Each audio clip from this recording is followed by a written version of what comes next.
What's up guys, welcome back my new YouTube channel Bhims Vlog ma है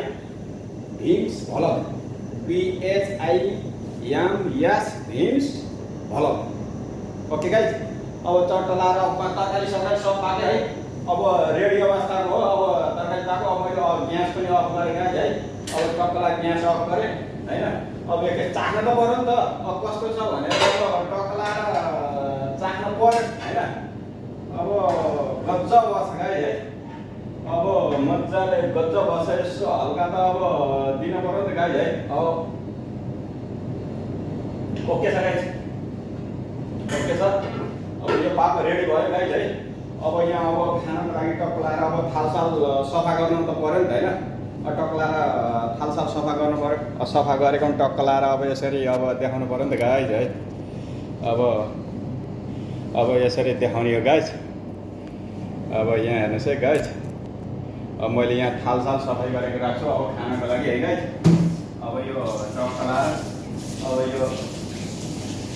यो गर्ने guys अब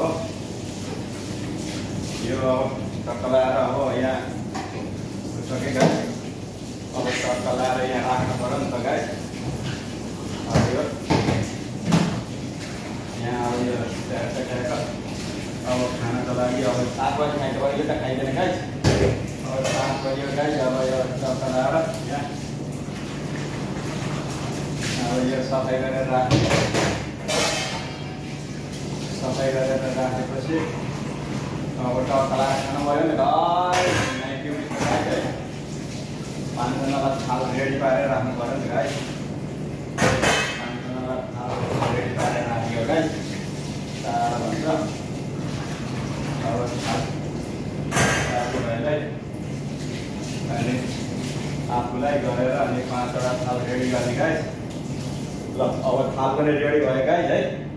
अब टक्कलाएर अब यो यहाँ हुन्छ गाइज अब है अब लगभग अब सक्यो अब अहिलेको भ्लग चाहिँ सक्यो गाइज अब हल्का यसो किचनको दर्शन गराइन्छ हाम्रो किचन कस्तो छ के छ हैन गाइज अब टक्कलाएर है गाइज ल हेर्नुहोस् गाइज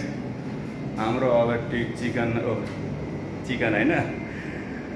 किचनमा अब टक्क रेडी हुँदैछ गाइज है ए अब रेडी हुँदैछ अब भात पनि रेडी भइसक्यो गाइज अब टक्कलाएर अब भात पनि टक्क पाकिसक्यो गाइज अब टक्कलाएर अब बन्द गर्ने अनि टक्कलाएर जाने अनि नुहाइधुवाइ गर्ने अनि टक्कलाएर खाना आउने 7 बजे 6 बज्न लाग्यो होला अब अनि त्यसरी नुहाइधुवाइ गरेर आएर टक्कलाएर खाने थ्याङ्क यू भ्लग हेरिदिनु होला गाइज ओके गाइज